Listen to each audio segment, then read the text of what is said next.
اور ابو بہت پیار کرتے تھے ہم سب سے, ہر کسی کا خیال کرتے تھے بہت اچھے طریقے سے, ہر کسی کو اپنا پیار دیا تھا.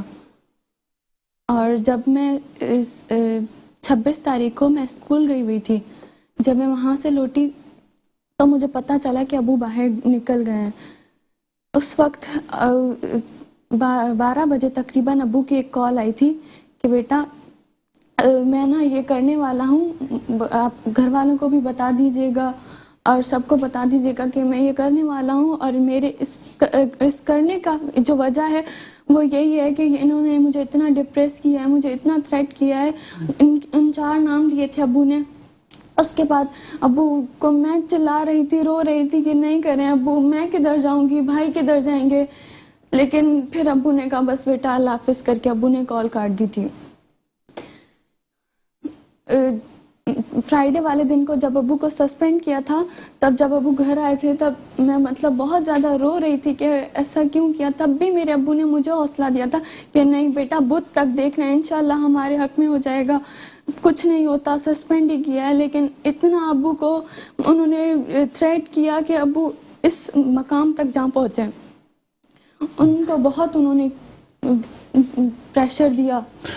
ہم بات کریں گے, ہمارے ساتھ ٹیلی فون لائن پر موجود ہیں اس کیس کے وکیل جناب محترم شاہد سمرو ایڈوکیٹ صاحب. السلام علیکم شاہد صاحب, آپ کو آواز آ رہی ہے؟ جی وعلیکم السلام, بالکل آ رہی ہے سر. شاہد صاحب اس کیس کی کیا اپڈیٹ ہے؟ اب یہ پتہ چلا کہ مقدمہ درج ہو گیا ہے, تو کیا مقدمہ درج ہوا ہے, کیا دفعات لگی ہیں اس پہ؟ دیکھیں یہ کیس ہوا ہے جو سب انسپیکٹر ہیں, انہوں نے جو پولیس کے افسران ہیں, ڈی ایس پی ہے اور دیگر افسران ہیں, انہوں نے ان کا گھیرا تنگ کیا ہوا تھا اور ایسے سرکمسٹنسز پیدا کیے ہیں کہ ان کو سوسائڈ کمٹ کرنے پہ اور ان کو پیٹرول چھڑکنے پہ ان کو انہوں نے مجبور کر دیا. اور وہ ایک بہادر آفیسر تھے اور انہوں نے کچھ لیٹر لکھے ہوئے تھے سپیریئر آفیسرز کو, اور سپیریئر آفیسرز نے کوئی ایکشن نہیں لیا. بلکہ ہوا یوں کہ جو لیٹرز انہوں نے لکھے تھے جن کے خلاف پھر انکوائری بھی انہی کو ملی تھی, تو یہ ایک ایسے سرکمسٹنسز تھے جو 40 سال کے لیے رکھے گئے. اور پھر انہوں نے اپنے اسٹیٹمنٹ بھی دیے ہیں, ڈائنگ ڈکلیریشن میں بھی انہوں نے کہا ہے کہ میرے یہ ایکٹ کرنے کی وجہ جو ہے وہ یہی افسران ہیں, ایک ڈی ایس پی اور دیگر ہیں. اور پھر ہم عدالت میں گئے کیونکہ یہ پولیس کے خلاف ایف آئی آر درج نہیں کر رہی تھی, تو ہم نے ہر فورم اپنایا. ان کے آئی جی صاحب کو بھی ہم نے خط لکھا. اس کے بعد ہم نے جب وہاں سے کچھ نہیں ہوا تو عدالت کا دروازہ کھٹکھٹایا, اور الحمدللہ عدالت سے ہمیشہ ہمیں انصاف ملا ہے اور ملتا رہے گا ان مظلوموں کو. جو آپ دیکھ رہے ہیں کہ تو عدالتی احکامات پر اب مقدمہ درج ہو چکا ہے اور انہی افسران کے خلاف درج ہو چکا ہے؟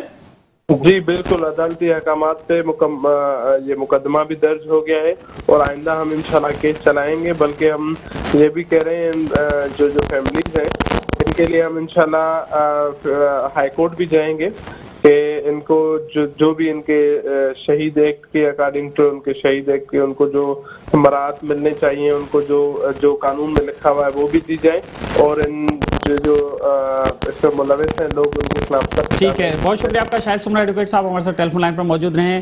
بیٹا بختیور, آپ کیا چاہتی ہیں اپنے والد؟ میں یہی چاہتی ہوں کہ میرے ابو کے جو نام لے کر گئے ہیں انہیں سزا دیں, کیونکہ اگر میں آج یتیم ہوئی ہوں تو میں یہ نہیں چاہتی کہ کل کوئی اور بھی بختیور یتیم ہو. اس سے پہلے آپ ان 4 لوگوں کو سسپینڈ کریں, انہیں کڑی سی کڑی سزا دیں تاکہ وہ کسی اور کو ایسا نہ کریں, اتنا مجبور نہ کریں وہ کہ وہ اس حد تک چلا جائے. ایک آپ بختیور ہیں جو انصاف کے لیے در بدر کی ٹھوکریں کھا رہی ہیں, انصاف کے لیے اپیل کر رہی ہیں, اور ایک محترمہ بیزی بھٹو صاحبہ کی صاحبزادی ہیں بختیور بھٹو صاحبہ, ہو سکتا ہے ان تک بھی آپ کی آواز پہنچ جائے تو وہ بھی اس میں کچھ آپ کو ہیلپ آؤٹ کر دیں. سجا سے بس آخری لاسٹ آپ کا کیا کہنا چاہیں گے, آخری مطالبہ کیا ہے؟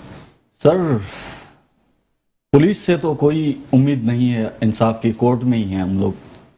انشاءاللہ ان کو کورٹوں سے امید ہے, انشاءاللہ آئین اور قانون کے دائرے میں رہ کر ان کو جو بھی ان کی سزا بنتی ہے انشاءاللہ آخر تک اپنے والد کے کیس کو پرسو کریں گے. کیونکہ جو لاسٹ میرے والد کو جلے ہوئے تھے, 70% میرے والد کا جسم جلا ہوا تھا. ہاسپٹل میں جب میں اندر گیا برنس وارڈ میں, مجھے یوں انگلی اٹھا کے بولا بیٹا ان 4 کو نام لے کے, ان 4 کو کچھ بھی ہو جائے نہیں چھوڑنا. نہیں چھوڑنا. ہمیں تعلیم وہ دی ہے, پڑھایا لکھایا ہے, ہم اس پہ ہیں, قانون کے تحت ہی چل رہے ہیں. انشاءاللہ آگے بھی ان کو ان کے کیفر کردار تک پہنچائیں گے. آئین و پاکستان کے آئین کے تحت جو سزا ان کو بنتی ہے وہ دلا کر رہیں گے اپنے والد. ایسا تو نہیں ہے کمپنسیشن لے کے آپ خاموش ہو کچھ جائیں بھی گے؟ نہیں سر, کوئی اس پہ کوئی ڈیمانڈ ہماری کوئی بھی ان پہ بات ہی نہیں ہوگی. چلیں ٹھیک ہے, بہت شکریہ آپ کا. اور ناظرین, آپ نے یہ سٹوری ہماری دیکھی مظفر چانڈیو صاحب کے حوالے سے, اور اگر محکمہ پولیس کی طرف سے کوئی افسر یا ان کا کوئی ترجمان اپنا اگر موقف دینا چاہیں تو ہم سے رابطہ کر سکتے ہیں, اور ہم اگلے شو میں ان کا موقف بھی دینا چاہیں گے ضرور, کیونکہ ہم نے رابطہ کرنے کی کوشش کی تھی لیکن ہمارا رابطہ نہیں ہو سکا تھا. یہاں لیتے ہیں ایک بریک, اور بریک کے بعد دوبارہ حاضر ہوتے ہیں. ویلکم بیک ناظرین, اور اب ہم بات کریں گے کراچی شہر کی. کراچی جو پاکستان کو ایک بہت بڑا ریونیو جنریٹ کر کے دیتا ہے, تو کراچی کے مسائل حل کرنے میں دلچسپی کیوں نہیں ہے؟ حکومتیں کیوں دلچسپی نہیں لیتی ہیں, اور جو منتخب اراکین ہیں وہ بھی اس کی طرف دلچسپی کیوں نہیں لیتے ہیں؟ شاید یہی وجہ ہے کہ کراچی شہر آپ کو جگہ جگہ اس کی سڑکیں تباہ ملیں گی, انفراسٹرکچر تباہ ملے گا, اور بھی بہت سارے مسائل اور معاملات ہیں. اسی پر ہم بات کریں گے. ہمارے اس اسٹوڈیو میں موجود ہیں جناب اقبال ہاشمی صاحب, جو کہ چیف آرگنائزر ہیں پاسبان ڈیموکریٹک پارٹی کے. السلام علیکم اقبال صاحب. وعلیکم السلام. اقبال صاحب, یہ کراچی کے ساتھ ایسا کیوں ہو رہا ہے؟ دیکھیے, ایسا تو خیر پورے ملک کے ساتھ ہو رہا ہے, ملک میں عوام پس رہی ہے. اچھا, کراچی کا مسئلہ زیادہ سنگین اس وجہ سے ہے کہ کراچی میں 70% ریونیو کراچی دیتا ہے. یعنی اس سال گورنمنٹ نے جو 5000 ارب کا ٹارگٹ رکھا ہے ریونیو کلیکشن کا, اس میں سے 3500 ارب روپے پاکستان دے گا, کراچی دے گا. تو کراچی سے پہ کم از کم اس میں سے 500,000 ارب روپے تو خرچ کریں.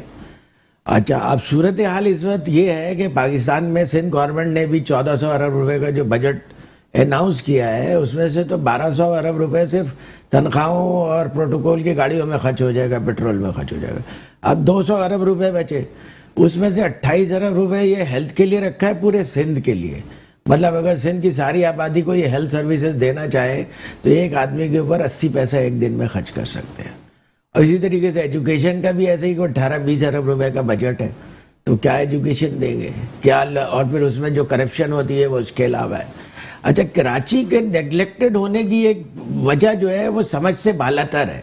یعنی کوئی بھی ایک معقول آدمی جو چیز اس کو انکم دیتی ہے, کم از کم اس کو اتنا پریزرو کرتا ہے کہ وہ انکم دیتی رہے. اور کراچی آپ کو انکم دے رہا ہے, اور شروع سے انکم جنریٹ کر کے دے رہا ہے. یہ میں بینگ کراچی آئٹ کوئی ایسی بات نہیں ہے. بھائی ٹھیک ہے, کراچی کے پاس پورٹ ہے, کراچی کے پاس انڈسٹریز لگی ہیں, یہاں پہ انڈسٹریلائزیشن پہلے ہوئی ہے, تو کراچی پیسے جنریٹ کر کے دے رہا ہے. بہت اچھی بات ہے, ملک چل رہا ہے, بہت اچھی بات ہے. لیکن کراچی پہ انویسٹ بھی تو کریں. آپ کراچی پہ انویسٹ نہیں کرنا چاہتے. اب یہ کراچی کی بدقسمتی یہ ہے کہ پیپلز پارٹی سندھ میں 50 سال سے حکومت کر رہی ہے, سوائے اس کے کہ بیچ میں جو 20 سال ماشاءاللہ کے آئے, اس کے علاوہ مسلسل پیپلز پارٹی حکومت کر رہی ہے. اچھا, پنجاب میں صوبہ سرحد میں صورتحال ڈیفرنٹ ہے, وہاں حکومتیں بدلتی رہتی ہیں, تو اس وجہ سے ان کے اندر ایک کمپٹیشن ہوتا ہے. یہاں پہ پیپلز پارٹی کو اسٹیک ہولڈرز نے کھلا چھوڑا ہوا ہے. پیپلز پارٹی کو پتہ ہے کہ اگلی دفعہ بھی ہم آئیں گے, اس سے بھی اگلی دفعہ بھی ہم آئیں گے, تو ان کو کوئی کارکردگی دکھانے کی ضرورت نہیں ہے. اور پھر کراچی کا یہ ہے کہ کراچی کے لوگ جو ہے وہ پیپلز پارٹی کو ووٹ نہیں دیتے, کبھی نہیں دیا, اور ابھی اس دفعہ دے دیں گے کراچی کے لوگ ووٹ. نہیں, اب اس دفعہ تو پی ٹی آئی کہہ رہی ہے کہ ہم سندھ میں آ رہے ہیں اور ہم حکومت بنانی ہے اپنے. اور اب انہوں نے بڑے مینیج طریقے سے تمام اسکولز کا سسٹم ایسے کنٹرول کر لیا ہے کراچی کے اندر, اور اس میں ایسے اساتذہ شامل کر لیے ہیں. 50,000 اساتذہ کو جو ہم تنخواہ دے رہے ہیں اس کا آؤٹ پٹ 0 ہے, کہ اب یہ آپ دیکھیے گا کہ یہ الیکشن پیپلز پارٹی کراچی سے بھی جیت جائے گی. ٹھیک ہے, تو اب یہ اتنے مینیج طریقے سے آ چکے ہیں کراچی کے اندر کہ اب پیپلز پارٹی سے جان چھڑانا سندھ کے لوگوں کے لیے مشکل ہے. ہو سکتا ہے کہ اندرون سندھ کے لوگوں کو میری بات بری لگ جائے, لیکن بات دراصل یہ ہے کہ ان کو بھی, لیکن سارے اساتذہ بھی ایک جیسے تو نہیں ہوں گے نا, سب کا ان پٹ تو آپ صفر نہیں کہہ سکتے نا, وہ بھی ان کو بھی ہو سکتا ہے برا لگے. ان میں اچھے بھی ہیں, میں یہ نہیں کہہ رہا, لیکن یہ کہ ہمارے یہاں میرٹ پہ تقرری نہیں ہے. جب میرٹ پہ تقرری نہیں ہے تو پھر بس اللہ مالک ہے. ٹھیک, تو آپ کے پاس نہ ہیلتھ کا بجٹ ہے, نہ آپ کے پاس ایجوکیشن کا بجٹ ہے. اور سڑکیں ابھی انہوں نے بنائی تھی, پتہ نہیں کیوں بنائی تھی, یہ بارشیں جو تھوڑی بہت ہوئی ہیں اس سے پہلے ساری سڑکیں بیٹھ گئی ہیں, مین روڈز بیٹھ گئے, اور گٹر ابل رہے. ٹرانسپورٹ, یعنی اتنی بڑی آبادی, کراچی کی آبادی اتنی بڑی ہے کہ 3 کروڑ سے زیادہ آبادی ہے کراچی کی. آپ دیکھیں کماڑی سے شروع ہوتا ہے اور فیز 9 تک جاتا ہے, بحریہ تک جاتا ہے. اچھا اتنی بڑی آبادی کا ملک ہے ملیشیا، اتنی بڑی آبادی کا ملک ہے سعودی عرب، اب ان کے ریسورسز اور ہمارے ریسورسز میں تو بہت فرق ہے. تو کراچی میں اس وقت 4 بڑے مسائل ہیں جس کو کہ گورنمنٹ کو حل کرنا چاہیے، یہ اسٹیک ہولڈرز کے اپنے مفاد میں. کیونکہ آپ سونے کا انڈا دینے والی مرغی حلال کر دیں گے تو پھر انڈا کہاں سے آئے گا؟ اس وقت سب سے بڑا مسئلہ ہے کراچی کے لڑکوں کا روزگار کا. ٹھیک ہے، پورے پاکستان کے لوگوں کا مسئلہ ہے، لیکن چونکہ ہم کراچی کی بات کر رہے ہیں اس لیے میں کراچی کے بارے میں بتا رہا ہوں. سب سے بڑا مسئلہ ہے یہاں کیا؟ روزگار کا ہے، بچوں کا. اس کی وجہ سے کیا ہو رہا ہے؟ بچے ملک سے باہر جا رہے ہیں اور پیرنٹس روک نہیں پا رہے، کیونکہ یورپ میں ینگ مین پاور کی قلت ہے، آسٹریلیا میں ینگ مین پاور کی قلت ہے، امریکہ میں ینگ مین پاور کی قلت ہے. تو یہ لوگ مائگریٹ کر کے وہاں جا رہے ہیں. ہمارا جو برین ہے وہ ڈرین ہو رہا ہے. اچھا یہ ڈرین ہو رہا ہے تو ایک لحاظ سے اچھا بھی ہے کہ کم از کم ہر سال ہر مہینے وہ $2-2.5 بلین بھیج دیتے ہیں، ورنہ تو پاکستان کا اس سے اور برا حال ہو. تو پہلے نمبر پہ تو لوگوں کے پاس روزگار نہیں ہے، دوسرے نمبر پہ لوگوں کے پاس ہیلتھ کی سہولیات نہیں ہے، اور پاکستان دنیا کے آخری 10 گندے ترین شہروں میں آتا ہے، جبکہ 1960s میں یہ دنیا کے 10 بڑے شہروں میں، بہترین شہروں میں آتا تھا. اور ڈپلومیٹس یہ باتیں کرتے تھے کہ کراچی آگے نکلے گا یا لندن آگے نکل جائے گا یا نیو یارک آگے نکل جائے گا، اور لوگوں کا خیال تھا کہ کراچی آگے نکل جائے گا. تو اس زمانے میں یہاں کی سڑکیں دھلتی تھیں، یہاں پہ باقاعدہ سسٹم تھا صفائی ستھرائی کا. تو یہ ابھی تو صفائی ستھرائی چھوڑ دیں، 15,000 ٹن کچرا اٹھتا ہے، اور مرتضی صاحب آپ کو یہ بھی نہیں پتا کہ 15,000 ٹن کچرا اٹھانے کے لیے کتنے ان کو مشینری چاہیے، کتنے لوگ چاہیے. ان کے حساب کتاب سے 10,000 ٹن کچرا روز وہ اٹھا لیتے، ہمارے حساب کتاب سے تو وہ کچھ بھی نہیں کرتے. سالڈ ویسٹ مینجمنٹ تو چل رہا ہے، board solid waste management Peoples Party کے پاس کمپنیاں چلا رہی ہیں. ٹھیک ہے، اس کے بعد سارا جو یہاں کا روڈ کا سسٹم ہے وہ پیپلز پارٹی مینیج کر رہی ہے، ہیلتھ کا سسٹم پیپلز پارٹی مینیج کر رہی ہے، ایجوکیشن کا سسٹم پیپلز پارٹی مینیج کر رہی ہے. تو پیپلز پارٹی وفاق میں کیوں الزام دیتی ہے؟ وہ خود کیا کر رہے ہیں؟ 1400 ارب روپے کا جو ان کا بجٹ ہے اس سال کا، اس سے کیا کر رہے ہیں عوام کے اوپر؟ عوام پہ بمشکل 200 ارب روپے خرچ کر رہے ہیں، اور وہ بھی آپ سب کو معلوم ہے کہ وہ کرپشن کی نظر ہو جاتا ہے. اب آپ کے دیکھیں اتنے بڑے بڑے انڈسٹریل اسٹیٹ ہے، آپ کہتے ہیں پاکستان کمپٹیٹو نہیں ہو رہا. کہاں سے کمپٹیٹو ہوگا؟ وہ پانی خریدتے ہیں، بجلی کے لیے 4 آپشنز رکھتے ہیں ہمارے ٹیکسٹائل مل والے، ایک فرنس فیول آئل، ایک کراچی الیکٹرک، ایک ڈیزل، ایک گیس، اور 5واں کول بھی بہت سارے لوگوں نے کر دیا.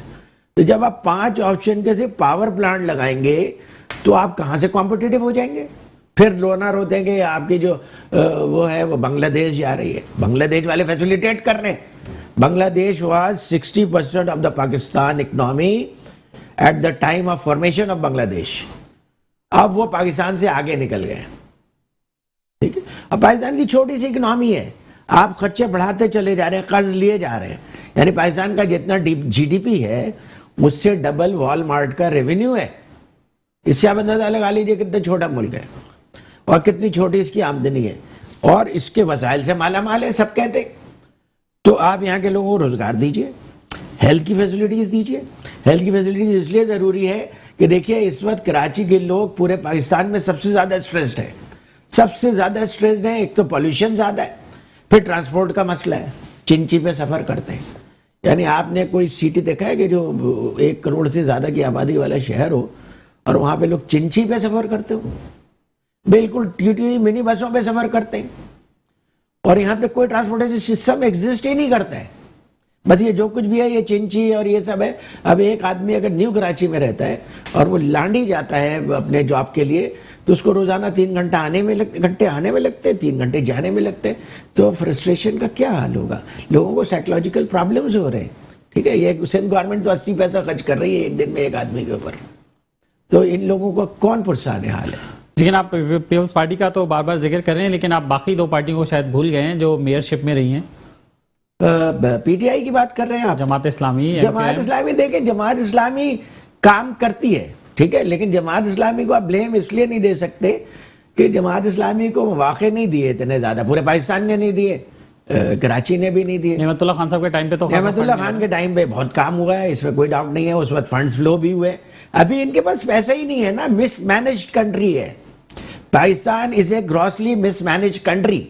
اور یہاں پہ ہمارے حکمران اور اسٹیک ہولڈرز اتنے بدمست ہیں کہ کم از کم اس کا تو خیال رکھو جو تمہارا کماؤ پوت ہے. یہ پیسے بھی آنے بند ہو جائیں گے تو تم کو قرضہ بھی کوئی نہیں دے گا. اب تو آپ کے پاس گروی رکھنے کے لیے پارکس اور یہ سب چیزیں رہ گئی ہیں, پھر کس کو آپ گروی رکھیں گے؟ آپ تو جو جس طرف جا رہے ہیں, you are heading towards disaster. تو کراچی کے مسائل میں سے اور ٹرانسپورٹیشن کا مسئلہ سوائے بلٹ ٹرین کے کوئی حل نہیں ہے.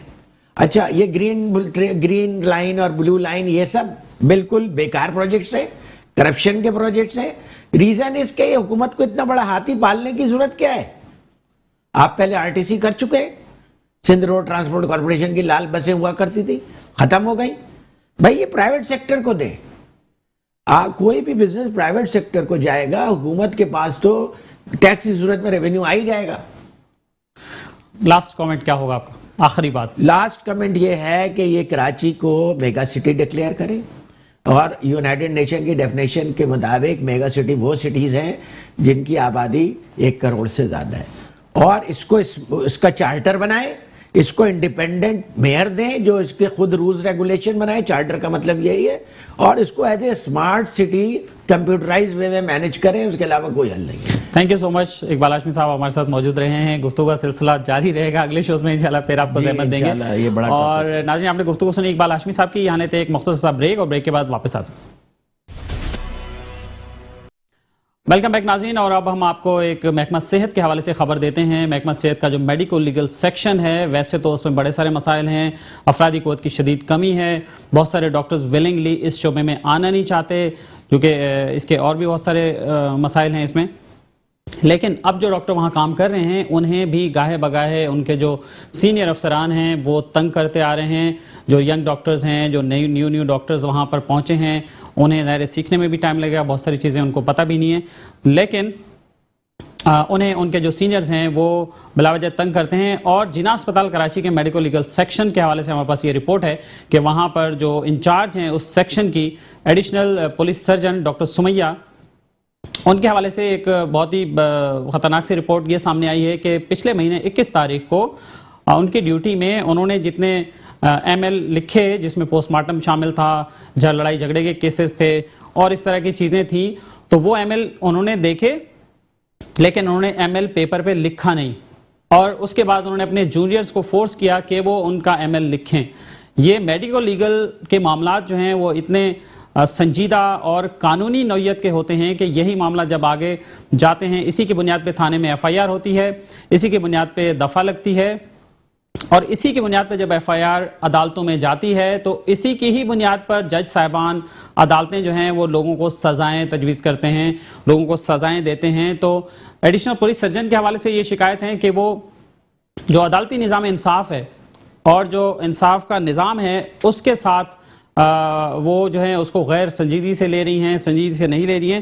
اس حوالے سے ہم بات کریں گے. ہمارے ساتھ ٹیلی فون لائن پر اس وقت موجود ہیں محترم ضیاء امان ایڈوکیٹ صاحب, جو کہ ہیومن رائٹس کے سینئر وکیل ہیں. وہ کیا کہتے ہیں ان سے پوچھتے ہیں. السلام علیکم ضیاء صاحب. ضیاء صاحب کی آواز جو ہے وہ ہلکی آ رہی ہے, اور ضیاء صاحب اب آ رہی ہے آواز؟ جی اب آواز آپ کی آ رہی ہے. ضیاء صاحب ہم اس پہ بات کر رہے ہیں کہ جناح اسپتال کے جو میڈیکل لیگل سیکشن ہے اس کی ایڈیشنل پولیس سرجن نے ایک دن میں 11 سے زائد میڈیکو لیگل کیسز کو ایگزامن کیا, دیکھا, لیکن انہوں نے اس کی رپورٹ خود نہیں بنائی. خود بنانے کی بجائے اپنے ماتحت ڈاکٹر کو کہا, فورس کیا اور ان سے بنوائی ہے. تو اس سے قانونی پیچیدگیاں کیا ہوں گی؟ وہ ڈاکٹر جنہوں نے مریضوں کو دیکھا ہی نہیں ہے وہ رپورٹ لکھ رہے ہیں. دیکھیں, کرمنل کیس میں جو میڈیکل ایویڈنس ہوتا ہے وہ بہت امپورٹنٹ ایویڈنس ہوتا ہے, بہت امپورٹنٹ ڈاکومنٹ ہوتا ہے, اور اس میں جو ڈاکٹر ایگزامن کرتا ہے رپورٹ بھی وہی بناتا ہے. اگر اس ڈاکٹر نے آ کے کہہ دیا کہ میں نے ایگزامن نہیں کیا, میں نے صرف رپورٹ ریلیز کی ہے, تو یہ سمجھ لیں کہ آپ نے ملزم کو راستہ دکھا دیا کہ وہ چھوٹ جائے. تو اس حوالے سے میں آپ کو بتاؤں کہ پاکستان, خاص طور پہ سندھ کے صوبے میں میڈیکو لیگل کا بہت برا حال ہے, اور اتنا برا حال ہے کہ ہاتھ سے ابھی تک لکھی جاتی ہیں. کمپیوٹرائزڈ جو ہے نا میڈیکو لیگل ابھی تک نہیں بنا کہ اس میں کوئی غلطیاں, کوئی دوبارہ سے ایڈیشن نہ ہو سکے, اور یہ سارے حالات جو ہیں وہ بہت ہی خراب ہیں. میں اس پہ ہماری ایک پٹیشن جو ہے گزشتہ 9 سال سے چل رہی ہے ہائی کورٹ میں, جس میں ہم نے میڈیکو لیگل میں جتنے فلاز ہیں, جو پرابلمز ہیں, میڈیکو لیگل آفیسرز کے جو ایشوز ہیں, ان سب کو ہم نے ریز کیا ہے. لیکن چونکہ پولیٹیکل ول موجود نہیں ہے ان چیزوں کو صحیح کرنے کی, کرمنل جسٹس سسٹم کو، تو یہ چیزیں ابھی تک بہتر نہیں ہو پائی ہیں. بالکل ٹھیک ہے. اور ضیاء امان صاحب آپ کا بہت شکریہ، آپ ہمارے ساتھ ٹیلی فون لائن پر موجود رہے ہیں. اس پر ہم مزید بھی بات کریں گے نیکسٹ شو میں انشاءاللہ. تو ناظرین، ہم نے آپ کو بتایا کہ جناح اسپتال کا جو میڈیکو لیگل سیکشن ہے اس میں 21 تاریخ کو پچھلے مہینے 11 MLOs کٹی. جو وہاں کی APS ہیں ڈاکٹر سمیہ نے مریضوں کو دیکھا، لیکن انہیں خود نہیں لکھا بلکہ اپنے جونیئر افسران سے لکھوایا. تو اب ان میڈیکل رپورٹس کا جو لیگل سٹیٹس ہے وہ کیا ہوگا، ضیاء امان ایڈوکیٹ صاحب نے آپ کو بتایا، اور ہم ڈاکٹر سمیہ سے کوشش کر رہے ہیں رابطہ کرنے کی. اگر ہمارا رابطہ ہوتا ہے تو ہم ان سے بھی موقف جو ہے نا وہ لے لیں گے، لیکن ان سے ہمارا رابطہ نہیں ہو پایا. اور ناظرین، اس کے ساتھ ہی اپنے میزبان اختر شاہین رند کو آج کے اس پروگرام سے اجازت دیجیے. اگر ڈاکٹر سمیہ کا موقف آیا تو ہم انشاءاللہ اگلے شو میں آپ کو ضرور بتائیں گے. اللہ حافظ.